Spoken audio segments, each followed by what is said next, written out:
Salut tout le monde, j'espère que vous allez bien. Aujourd'hui on se retrouve pour une nouvelle vidéo. On va parler du Grand Prix Explorer et on va parler de on-board. Et surtout vous avez été assez nombreux finalement à me poser la question de savoir qu'est-ce qu'on vaut, ou qu'est-ce qu'en tout cas je vaux par rapport à des pilotes de F4 professionnels entre guillemets. Donc du coup on va se faire une petite session on-board. On va d'abord voir la différence de performance d'une voiture qu'on a mis à 100% pour la 4ème session et une voiture qui était je crois à 60% de la puissance pour la 3ème session. On va voir un petit peu ce que ça change. On va aussi pouvoir voir justement les progrès ou pas d'ailleurs que j'ai pu faire entre la session numéro 3 et la session numéro 4. Puis évidemment on va faire en sorte de regarder un on-board. J'ai récupéré un petit on-board de la part d'Eliott Véron que je salue évidemment pour justement comparer un petit peu les voitures etc. Je vous mets un disclaimer parce que en fait il s'avère que le sport automobile c'est pas juste une histoire de pilote, c'est une histoire de voiture, une histoire de pneus, une histoire de conditions de piste, une histoire de pilote quand même, accessoirement, de réglage etc. Donc du coup il y a pas mal de variations qui se font d'une session à l'autre et on peut l'expliquer par énormément de variables. Donc c'est pas genre comme sur F1 22, c'est pas comme sur iRacing etc. avec exactement les mêmes conditions. Donc du coup on peut en tirer vraiment plus une meilleure comparaison. Là ça va être une comparaison qui va être forcément faussée d'une manière ou d'une autre parce que les conditions sont jamais les mêmes, les pneus sont jamais les mêmes. Donc voilà, on va essayer de voir un petit peu quand même ce qu'on peut en ressortir. Donc ça peut être assez intéressant. Allez c'est parti, on va se mettre le petit casque, on se met sur la bonne fenêtre. Et on a déjà deux comparaisons. Alors, je vous rappelle la comparaison. À gauche, c'est donc la session numéro 3. On avait les voitures avec 60% de la puissance. À droite, c'est la session donc numéro 4. C'est la dernière session qu'on a fait en date. Où on avait normalement 100% de la puissance de disponible sur la voiture. On avait à peu près des pneus... J'allais dire qu'ils sont un peu similaires. On n'avait pas de pneus neufs quoi qu'il arrive sur la 3ème ou la 4ème session. Ça reste... pas trop éloigné je pense en termes de grip. Ce qu'il faut savoir c'est en termes de conditions on n'était pas non plus trop éloigné. En vrai c'était pas genre à gauche on était le 24 juin, c'était pas non plus la giga canicule, il faisait pas genre 52 degrés etc. Et à droite on était le 23 août. Donc en vrai les tempêtes sont quoi qu'il arrive un petit peu différentes mais ça reste quand même assez proche. Je veux dire, il n'y a pas une tempête-piste à 15 degrés et l'autre tempête-piste à 52 degrés par exemple. Je vais vous laisser un on-board complet des deux voitures côte à côte pour voir ce que ça donne parce que vous allez voir que la différence est assez énorme sur la ligne d'arrivée. Justement, après, on va se faire un petit tour virage après virage et après on fera la même chose avec le pilote de F4 Pro, avec Eliott.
Bon, alors vous avez vu que finalement, à part sur le premier virage à peu près et encore, la diff est quand même assez énorme en termes de temps autour et même de passage, etc. En fait, ça a plus trop de sens de comparer les deux tours. On est quasiment sur deux voitures différentes, quoi. Donc du coup, on va faire virage après virage. On va faire le premier. Vous allez voir, déjà, on arrive avec un petit peu plus de vitesse. Donc j'ai mis au même endroit pour le moment où je vais freiner, au moment où je vais taper les freins, justement à Dunlop. Alors du coup, on arrive sur Dunlop, tout simplement.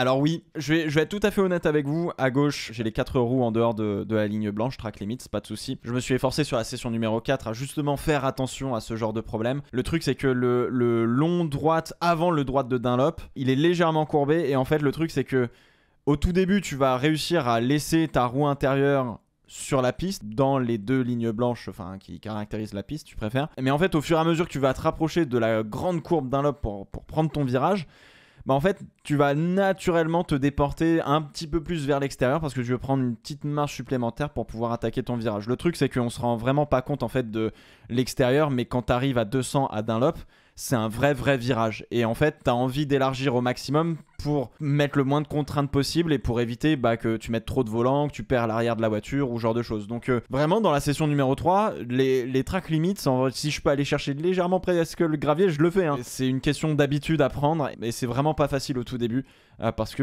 mine de rien, tu roules quand même très vite et le virage est quand même assez sec par rapport à ce qu'on a l'impression de voir en caméra. Quand tu arrives dessus, tu fais putain, ouais, quand même, ça tourne bien. Alors vous voyez la différence quand même de vitesse aussi au point de corde à Dunlop. À droite avec la pleine puissance on est à 207 km/h, à gauche on est à 195. À gauche sur la session numéro 3 je tapais 197 peut-être au mieux et sur la session 4 le matin je crois que j'ai tapé un 210 il me semble. Donc c'est quand même des grosses vitesses mais ça fait quand même 10 km/h d'écart ce qui est pas rien. Et pour être honnête 10 km/h d'écart dans le cockpit ça se ressent.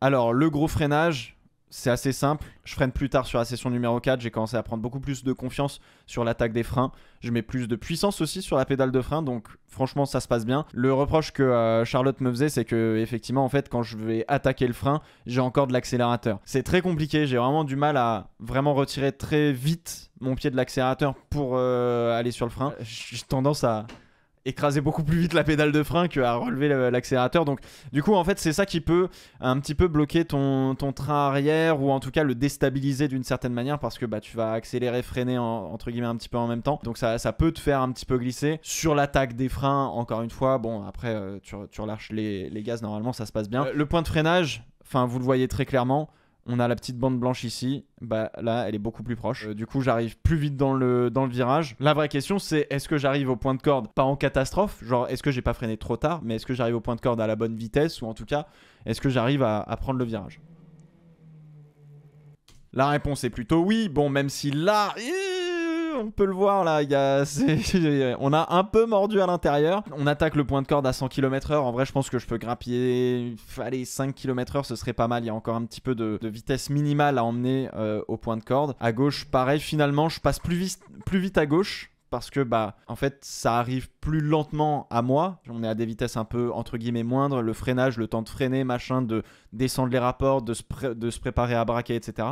Ça se passe dans un laps de temps légèrement plus long par rapport à la 4e session. Donc du coup, je suis peut-être un petit peu plus précis là-dedans. Et le but du jeu, c'est d'être précis quand tout va vite. Donc du coup, faut travailler là-dessus. Je perds un petit peu de vitesse mini quand même à droite parce que je suis à 97 km/h au changement de direction, alors que là, j'arrive à garder les 100 km/h à gauche. On va prendre le deuxième droite, mais en fait, le truc, c'est que comme j'ai de la reprise avec toute la puissance de la voiture, forcément, je vais passer un petit peu plus vite pour la sortie. Et donc là, il n'y a pas de diff, 126 km/h à droite, 112 à gauche. Ça passe plus vite, tout simplement, à Dunlop. En termes de passage, la seule chose qu'on peut retenir, c'est qu'effectivement, j'arrive à freiner beaucoup plus tard, que j'arrive à bien me positionner dans l'enchaînement et que j'arrive à réaccélérer au bon moment. C'est juste qu'effectivement, il y a une belle différence de puissance de voiture qui fait que je ressors plus vite quoi qu'il arrive. Alors, on arrive au virage de la Chapelle qui est le virage que tu prends à droite au lieu de continuer tout droit pour prendre le circuit des 24 heures du Mans. On va prendre à droite pour prendre le circuit Bugatti. Alors, le repère pour moi, c'est celui-là, c'est l'entrée de ce vibreur. J'ai encore du mal à choisir la bonne trage, je trouve, et on verra ça avec Elliot tout à l'heure. Je me mets peut-être beaucoup trop à gauche, peut-être que je fais beaucoup trop de longueur, peut-être que je prends beaucoup trop de chemin, entre guillemets, pour attaquer mon virage. Mais forcément...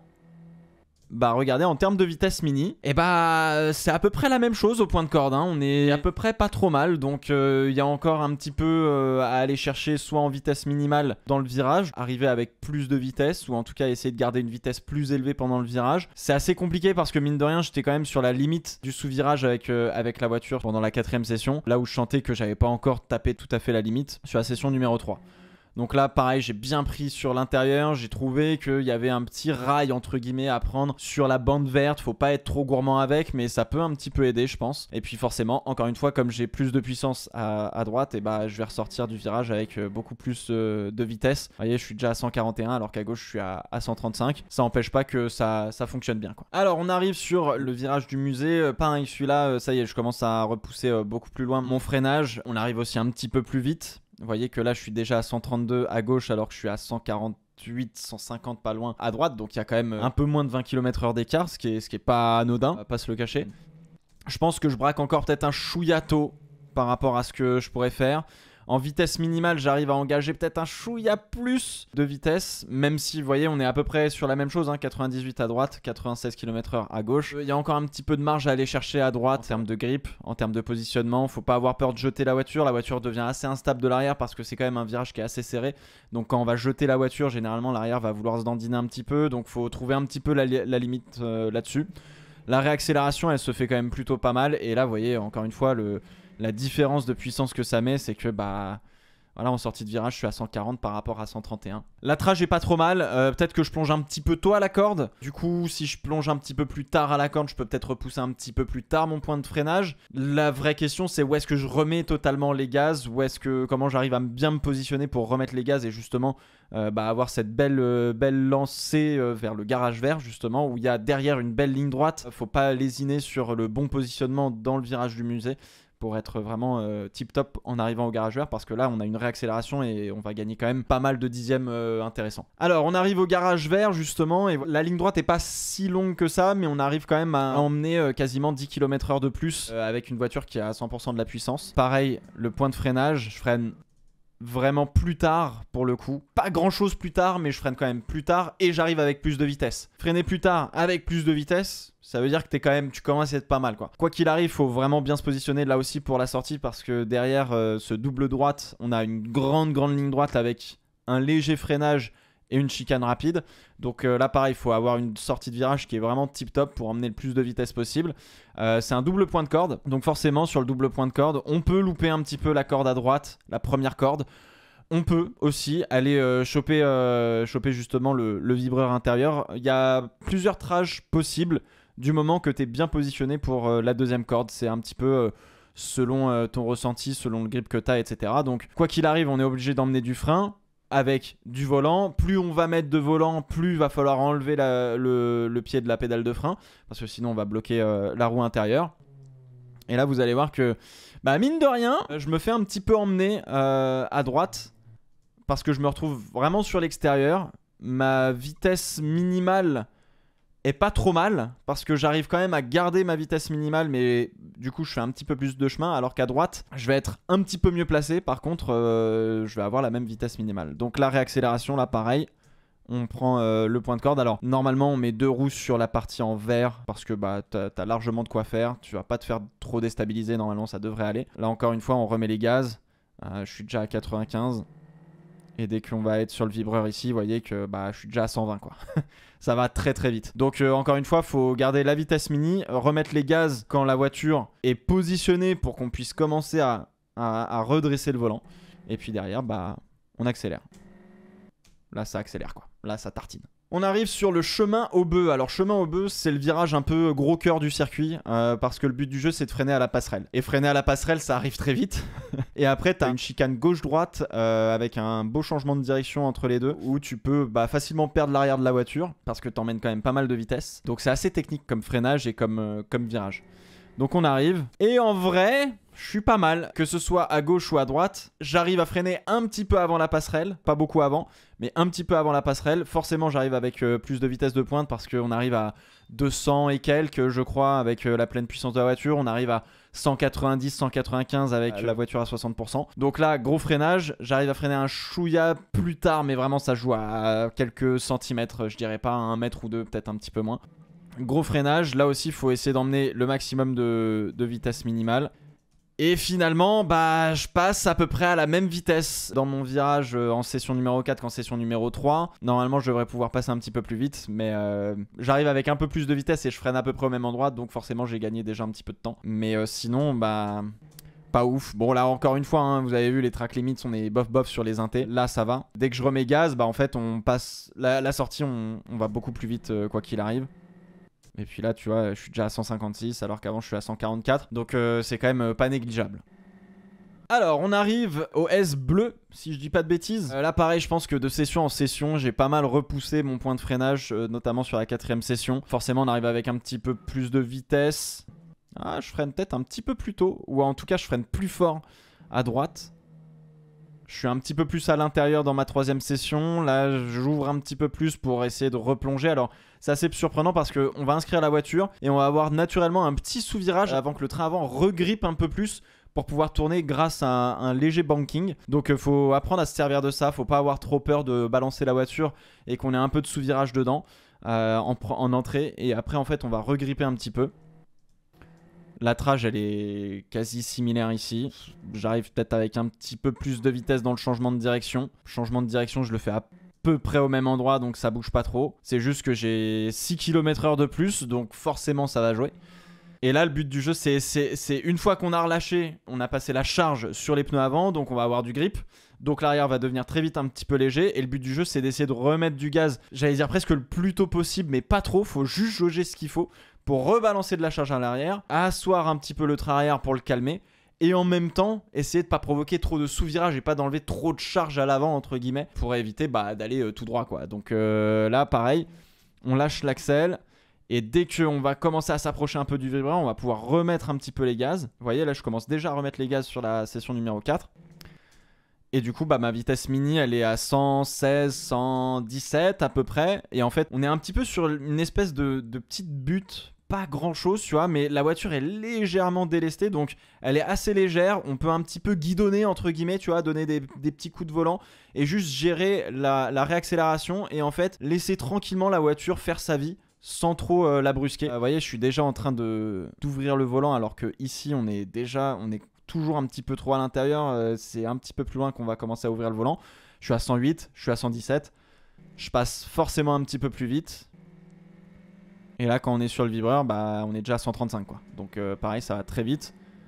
Le freinage ici, on arrive à 138. Là, pareil, finalement, je pourrais freiner un petit peu plus tard sur la session numéro 3 parce que j'arrive avec moins de vitesse. Mais bon, c'est pas trop le but. La vitesse mini dans l'avant-dernier virage, elle est à 96. Là, je suis à 91 à gauche. Ça peut passer un peu plus vite. Et puis là, le dernier virage, je pense qu'il faut que je le retravaille encore un petit peu. J'arrive pas à être suffisamment droit pour la sortie, justement. Et c'est assez handicapant parce que bah, la sortie du dernier virage conditionne quand même la plus grande ligne droite du circuit. Donc bah, c'est le moment où en fait, bah, faut être juste nickel chrome sur le dernier virage parce que c'est hyper important. Je prends le vibreur. Ici, là, ouais, je pourrais presque passer un petit peu plus à l'inter encore.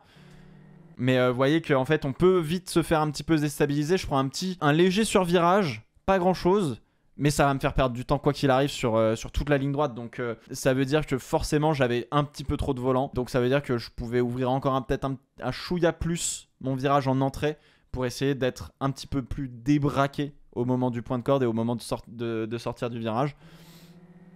Et puis on va passer la ligne qui est donc ici.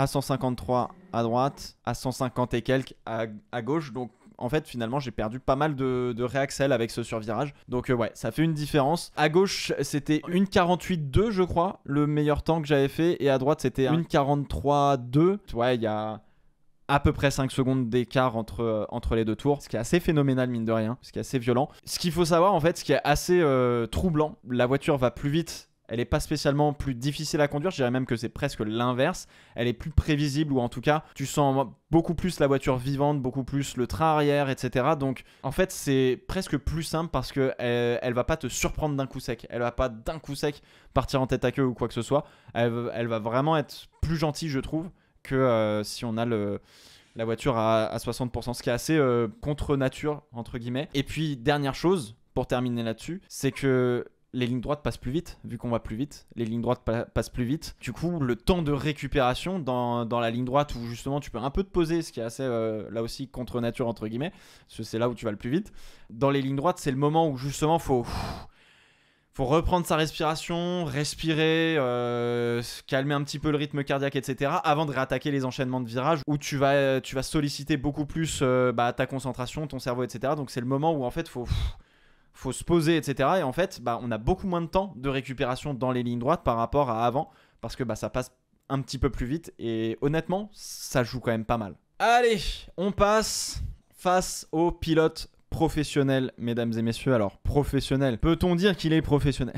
Je le connais bien, Elliott, je l'ai connu sur iRacing. Enfin bon, c'est un jeune que je connais maintenant depuis peut-être quelques années d'ailleurs, qui est en championnat de France de F4. Alors, le Elliott, il m'a filé ses runs qui ont été faits donc début mai. Là aussi, température de piste, pas tout à fait la même, peut-être un petit peu plus fraîche que la tempé piste qu'on avait fin août. Et dernière chose aussi, les pneus d'Elliott, ils sont neufs d'une session d'avance. C'est-à-dire que les pneus d'Elliott, ils ont 15-20 tours. Les miens, ils ont plus que 15-20 tours parce qu'ils ont déjà une journée de roulage dans la tronche de ma part, plus un petit peu d'usure d'avant. Donc les pneus, il y a quand même une belle diff. En faisant l'exercice en collant les deux voitures côte à côte, je me suis rendu compte que on n'avait pas les mêmes vitesses de pointe. Je pense que on n'est pas tout à fait à 100% des capacités de la voiture de notre côté. Après, il y a plein de variables aussi à prendre en compte. Je pense qu'en termes de reprise, il y a peut-être un petit peu de diff. En termes de réglage, je sais pas non plus à quel point on est différent ou pas. Probablement qu'en termes de réglage, il y a un petit peu de différence avec Elliott et moi. Donc moi, je dois avoir peut-être un réglage un peu plus basique.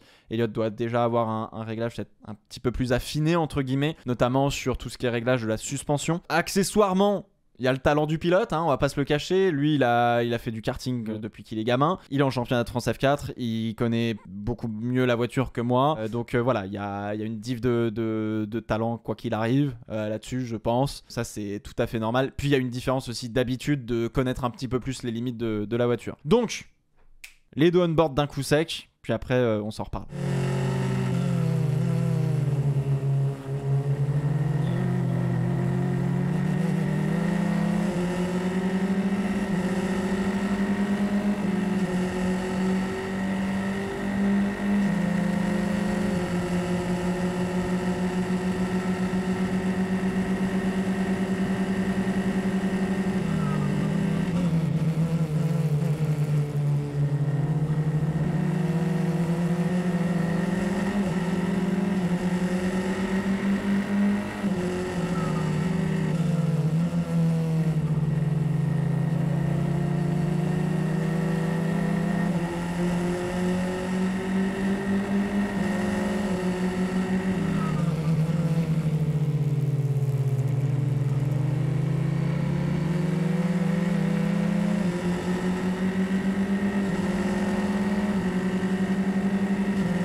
Allez, c'est parti.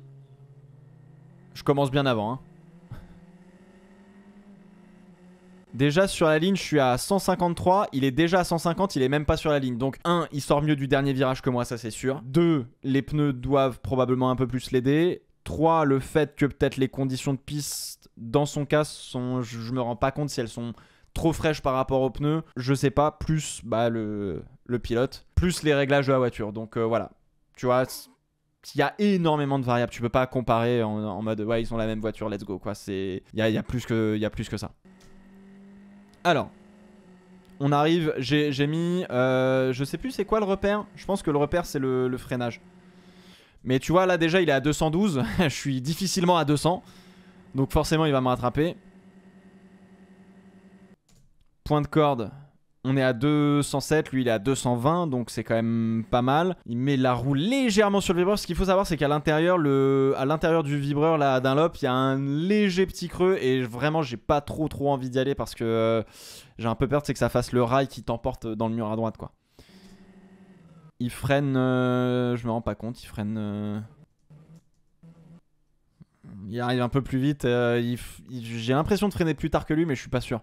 Après, j'arrive à une vitesse un petit peu moindre. Alors, il pouvait pas aller chercher la corde parce que, bah, en fait, ils étaient en train de repeindre les... Enfin, ils venaient de repeindre, en tout cas, les vibreurs, visiblement. Donc, on leur a mis des gentils plots.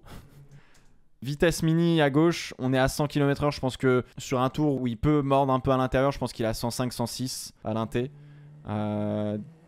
La deuxième corde, il est à 108, je suis à 108. Donc, je suis pas trop mal, en vrai. Je me débrouille plutôt pas trop mal. Et en sortie, on est à peu près pareil. Donc sur l'enchaînement, juste le fait qu'on arrive peut-être pas à la même vitesse, quasiment 10 km/h d'écart, un peu plus de 10 km/h d'écart, c'est quand même assez conséquent mine de rien. Mais je freine suffisamment tard pour rattraper en fait la vitesse de pointe qui me manque par rapport à Elliott. Mais encore une fois, lui il a une trage qui est un petit peu plus serrée sur le gauche, donc c'est ce que je gagne sur lui, donc au final je pense qu'il passerait un petit peu mieux que moi, ça c'est sûr et certain. De toute façon globalement dans le tour il passe mieux que moi, enfin on va tout de suite s'arrêter là-dessus. Alors là où on peut travailler, en tout cas moi de mon côté, c'est encore une fois sur le virage de la Chapelle. On l'a vu, je vous ai dit que je prenais beaucoup à gauche.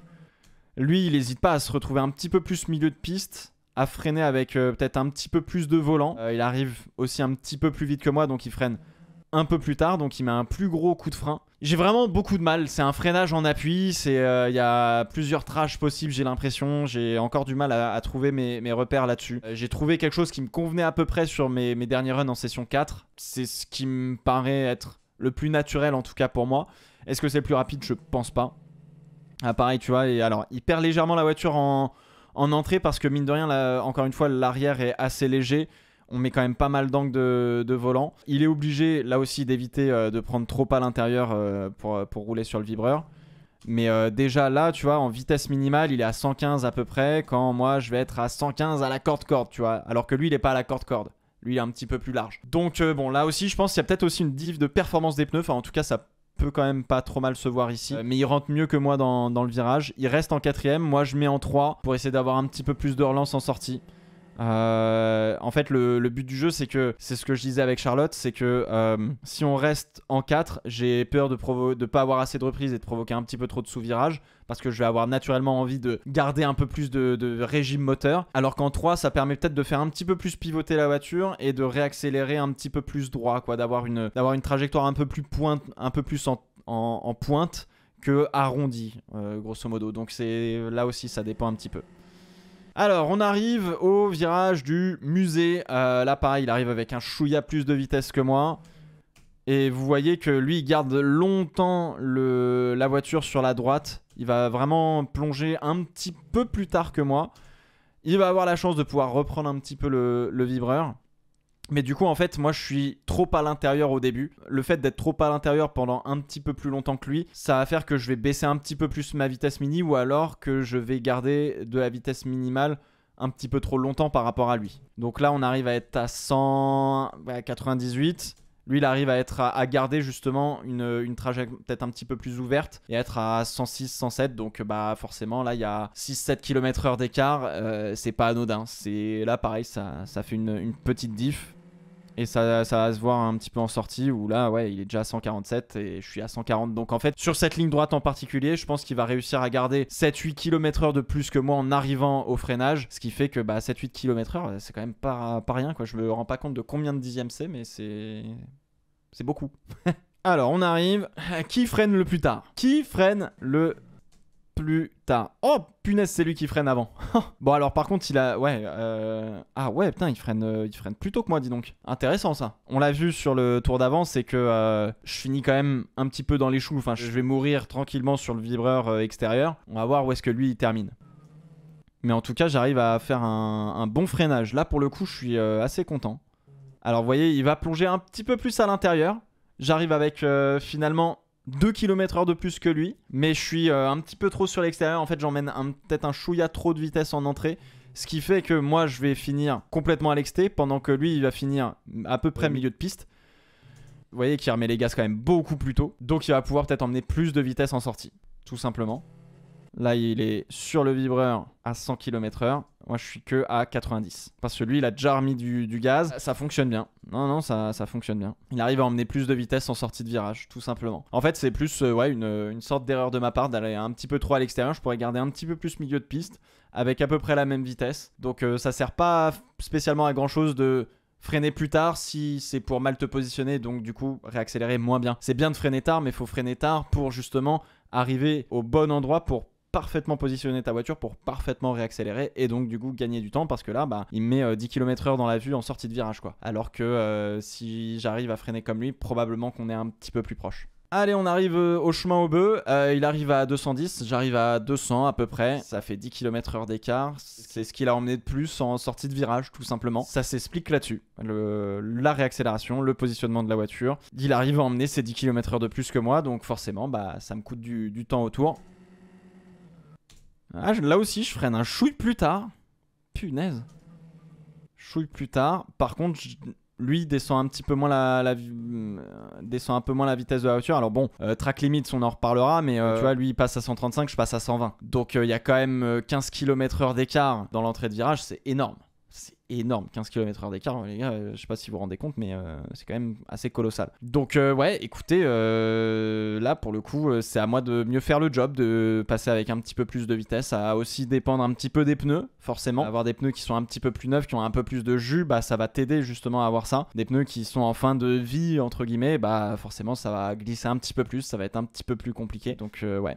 Voilà comment ça se passe. Donc forcément, bah, il emmène plus de vitesse de base dans l'enchaînement. Il ressort à 167, je ressors à 155. Là aussi, j'ai paumé à peu près une dizaine de kilomètres/h dans l'enchaînement. Et là, pareil, ça creuse un petit peu plus l'écart. Alors, on arrive enfin sur les S bleus pour la dernière partie du circuit. Là aussi, assez technique. Il met un plus gros coup de frein en vrai que moi. Peut-être probablement un chouïa plus tard. Ce qui est assez intéressant, c'est qu'il prend la corde ici. Pareil, encore une fois, ça va dépendre de plein de choses. Encore une fois, je pense qu'il y a plusieurs bonnes trajectoires entre guillemets. Il n'y en a pas forcément une totalement meilleure que l'autre. Ça va dépendre des conditions, ça va dépendre de ta voiture, ça va dépendre des pneus, ça va dépendre de plein de choses. Ça va dépendre du pilote aussi. Par contre, tu vois, genre sur le deuxième point de corde, il est à 122 km/h. Moi, je suis à 110. Je peux encore une fois emmener peut-être un petit peu plus de vitesse. Changement de direction, on est à peu près pas trop mal. Il arrive à emmener à 130 et à garder à 120 km/h le point de corde, là où j'arrive à garder à 116. Donc là aussi, il y a peut-être encore un petit peu de progrès à faire de mon côté. Donc ça peut se faire. Après, la voiture, encore une fois, vous l'avez vu dans le vlog, il y a une ou deux petites glisses à cet endroit-là. Je vous l'ai dit, la voiture, elle est un petit peu légère. Donc il faut reprendre un petit peu la confiance avec la voiture et les pneus et voir comment on peut s'en sortir. Donc là, il ressort 146, je suis à 140, voilà. Donc il arrive à emmener un petit peu plus de vitesse minimale un peu partout. Là, il arrive un petit peu comme un sac dans l'avant-dernier virage, il coupe un petit peu, il passe à 100 km/h, là où je coupe un peu moins et je passe forcément un peu moins vite. Et il remet les gaz assez tôt par rapport... Ah non, ça va, je remets les gaz à peu près comme lui. Attends, fais voir un peu sa trage en sortie. Ah ouais, il est quand même vachement plus à l'intérieur que moi. Hein. Par contre, il peut... Ouais. Et je pense que je peux me mettre un petit peu plus à l'intérieur encore dans le vibreur à l'intérieur. Dans le dernier virage, je pense que je peux faire un petit peu mieux. Comme j'étais un petit peu éloigné de ce que je pourrais être de l'intérieur, j'ai mis un petit peu trop d'angle de volant. Donc forcément, je me prends un petit coup de survirage en sortie, ce qui fait que je paume des km/h et a fortiori du temps. Donc voilà. Ouais. Poum. Sur la ligne, on est à 162.